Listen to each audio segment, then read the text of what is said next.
¿Qué tal? ¿Cómo están, amigos y amigas de esta comunidad? Como siempre, un gusto, como siempre, un placer que nos acompañen, que nos permitan estar platicando con ustedes sobre el acontecer nacional e internacional durante toda esta jornada de nuestra política. Que ha generado diversos comentarios, diversas opiniones, y particularmente quisiera centrarme un poco en lo que anunció Ildefonso Guajardo, uno de los hombres importantes en la estrategia de Xóchitl Gálvez, quien dio a conocer que la candidata del PAN, del PRI y PRD se irá a España, que hará una visita, pues sí, prácticamente relámpago, pero donde estará presente y mantendrá relaciones y comunicación con diversos sectores, precisamente. ¿Por qué es importante destacar este tema, la presencia de Xóchitl en este país europeo? Por los antecedentes que hay entre el PAN y España. Tan solo unos datos para que ustedes se den cuenta y podamos, por supuesto, entrarle al análisis, a la opinión. Antes de la llegada al poder del panista Vicente Fox Quesada, la inversión española en México era, pues prácticamente, ¿cómo podríamos llamarla? Testimonial, si no, fíjese bien. España estaba muy preocupada, obviamente, por superar la crisis económica a finales del siglo XX, lo cual tenía a este país europeo sumido en una profunda, pero profunda depresión, tanto laboral como financiera. Sus grandes empresas estaban realmente enfocadas en América Latina, pero en el caso concreto de Brasil, así como también de Europa, ¿no? Incluso Brasil, este dato es importante, concentraba alrededor de 48% de la inversión ibérica en la región.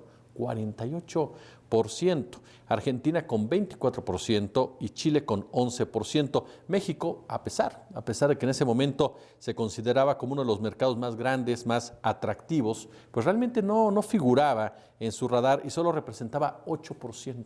Es el dato que tenemos oficialmente, 8% de la inversión española directa en América Latina. Con la llegada de Fox, pero sobre todo de su sucesor, hablamos de Felipe Calderón Hinojosa, las cosas cambiaron.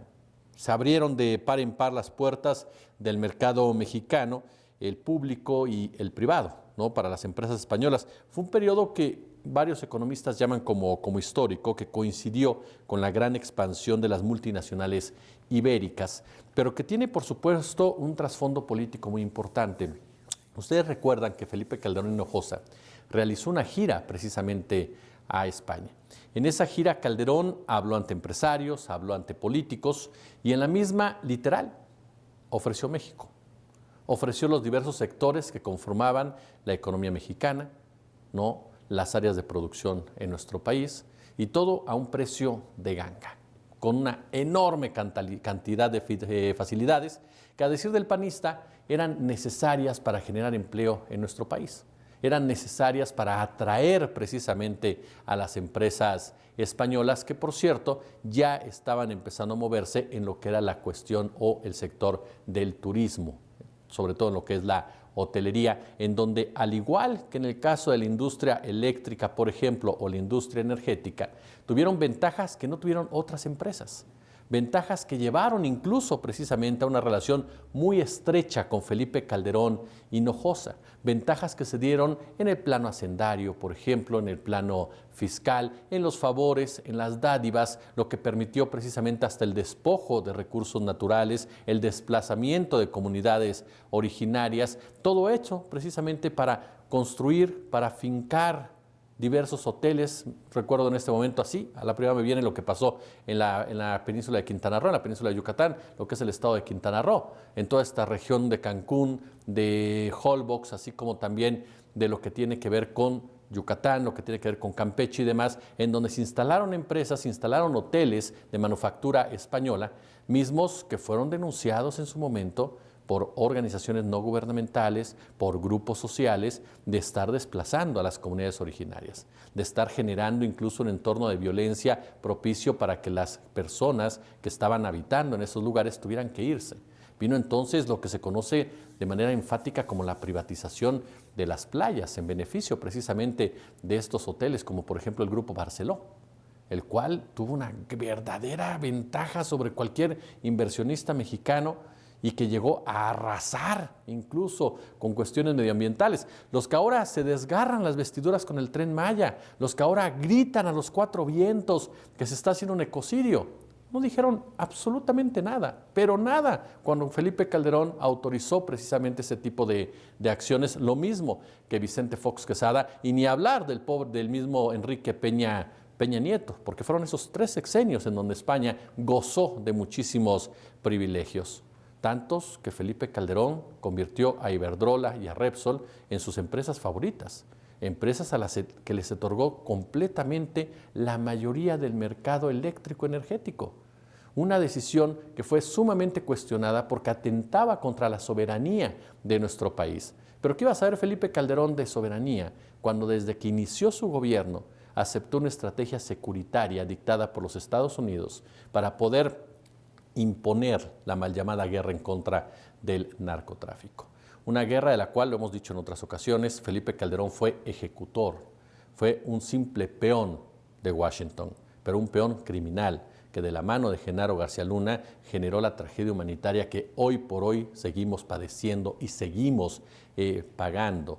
Un presidente que no tuvo ningún tipo de reparo en criminalizar la pobreza, en llevar a cabo acciones precisamente que empobrecieran más a los que ya de por sí eran los más vulnerables. Un presidente que financió incluso en muchas ocasiones el crecimiento de diversos grupos que permitían precisamente el despojo en diferentes regiones del país. ¿Para qué? Para limpiar y que después llegaran las grandes empresas. Después de que dejó su gobierno, Felipe Calderón, pasaron 4 años y apareció como parte precisamente de Iberdrola, que le pagó de esa forma parte de los favores que Calderón le había dado durante su gestión. Incluso Georgina Kessel, la recuerda, quien fuera secretaria de Energía de Felipe Calderón, participó también activamente en Iberdrola y fue empleada de Iberdrola. En esta práctica tan común en el neoliberalismo, en donde varios funcionarios de un gobierno, cuando terminan su gestión, se convierten en empleados de las empresas a las cuales beneficiaron con las políticas públicas. Tan solo basta recordar en este rubro a Coca-Cola. Las fichas de Coca-Cola, que es un gran trabajo de investigación de PopLab y que viene a evidenciar precisamente cómo secretarios de distintos ramos, pero particularmente de la salud, terminaron siendo ejecutivos de esta gran empresa. Y digo gran empresa por grandota, no porque sea algo histórico ni mucho menos. El propio Vicente Fox Quesada, quien había sido CEO de Coca-Cola, se convirtió, ¿no?, en mequetrefe al frente de un país. Esa es la realidad. Y Fox hizo todo lo posible, todo lo que estuvo en sus manos. ¿Para qué? Para beneficiar precisamente a dicha empresa. Ese es el antecedente que hay de la visita de Xóchitl Gálvez a España. Y la pregunta aquí es, ¿a qué va Xóchitl Gálvez a España? No va a tratar de convencer a los mexicanos que viven en España a que voten por ella, porque realmente su presencia en el aspecto electoral es pírrico, no definen absolutamente nada. No va a mostrarse de una manera formal que le generara votos de este lado de nuestro país. ¿A qué va entonces? Va, como lo hizo en Estados Unidos, a ofrecer el país, a ofrecer las empresas de Estado, a ofrecer los recursos naturales, a ofrecer la apertura de diversos sectores que con Andrés Manuel López Obrador se fue recuperando esa soberanía y ese control. A eso va precisamente Xóchitl Gálvez. Un personaje que conforme va avanzando precisamente la contienda, comienza a desenmascararse, comienza a quitarse ya esta careta que quisieron vendernos en un principio de una preocupación por las causas sociales, cuando en realidad es representante de los intereses netamente neoliberales, de los intereses netamente privatizadores, y que, mire, podemos siempre sentarnos en la mesa de discusión y ver qué visión de país es la que más le conviene a México, si el nacionalismo revolucionario, si el neoliberalismo, si en un momento dado la izquierda socialdemocrática, como ustedes lo quieran definir. Pero la realidad es que el neoliberalismo no tiene muchos argumentos. ¿Por qué? Porque los números, las cifras, ni siquiera es opinión, los números y las cifras convierten a este sistema económico en la peor pesadilla que pudimos haber tenido los mexicanos. Un sistema económico que durante más de 3 décadas se ha dedicado precisamente a enriquecer a unos cuantos. Vea usted, ¿a dónde se fue todo el dinero de la primera y segunda privatización de México con Carlos Salinas y con Ernesto Zedillo? No llegó a los sectores marginados, no mejoró las condiciones de las áreas privatizadas, no nos permitió desarrollarnos como país, no hubo inversión en el área pública porque el neoliberalismo está en contra de eso.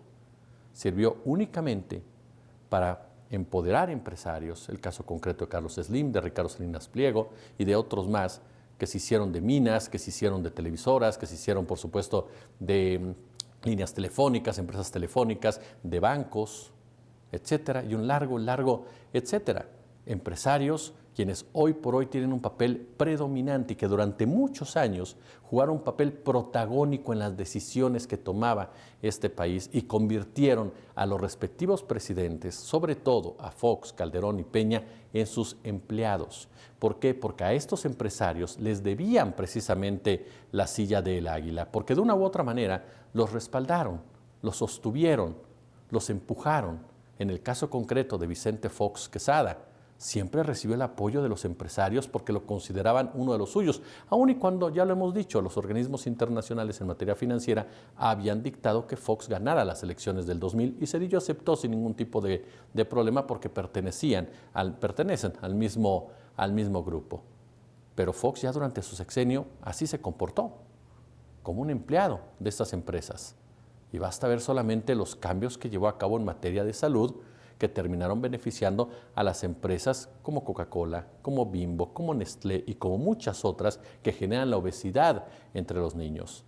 La creación de este Consejo de Salud, en donde estaban sentadas estas firmas, además de esta asociación Funsalud, y que estaban dictaminando lo que se podía hacer y lo que no se podía hacer para combatir, por ejemplo, la diabetes, cuando ellos mismos la estaban generando a través de sus productos.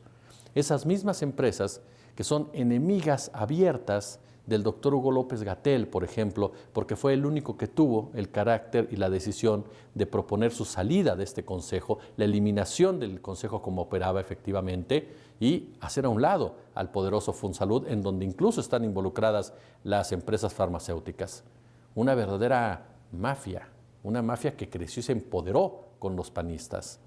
Y no olvidar, por supuesto, una de las razones claves para estar preocupados en torno precisamente a esta visita hacia España. Hoy por hoy, en España hay una ultraderecha sumamente poderosa, una ultraderecha que cada día crece más y que va extendiendo sus tentáculos, sobre todo en el caso de América Latina, como a través de la narrativa, a través de Vox, a través de Santiago Abascal, a través de todo este grupo que normaliza precisamente el racismo, el clasismo, el sometimiento de los que son diferentes, que repudian a personajes como es el propio presidente Andrés Manuel López Obrador por ser moreno y venir del sur, que repudian cualquier posibilidad de igualdad o de derechos para los sectores más vulnerables. Ese tipo de personajes y ese tipo de empresarios y ese tipo de narrativas son precisamente a las que le va a hablar Xóchitl Gálvez para prometerles el paraíso en caso de que la apoyen en un fraude electoral, no lo sé, pero sí en desequilibrar las elecciones. Yo, como siempre, les agradezco el favor de su atención. Ya lo saben, si les gustó el video, pulgar arriba, compártanlo, déjenos su comentario, por supuesto, y no se pierdan en un ratito más una entrevista que hicimos con el doctor Julián Atilano sobre cómo operan estas granjas de bots, por ejemplo, ¿no? Cómo se manejan precisamente para crear hashtag como narcopresidente, cómo lo mantienen, pero sobre todo, qué influencia tienen realmente en el electorado. Así que los esperamos el día de mañana. Por lo pronto, ya lo sabe, como siempre un gusto, como siempre un placer y suscríbase.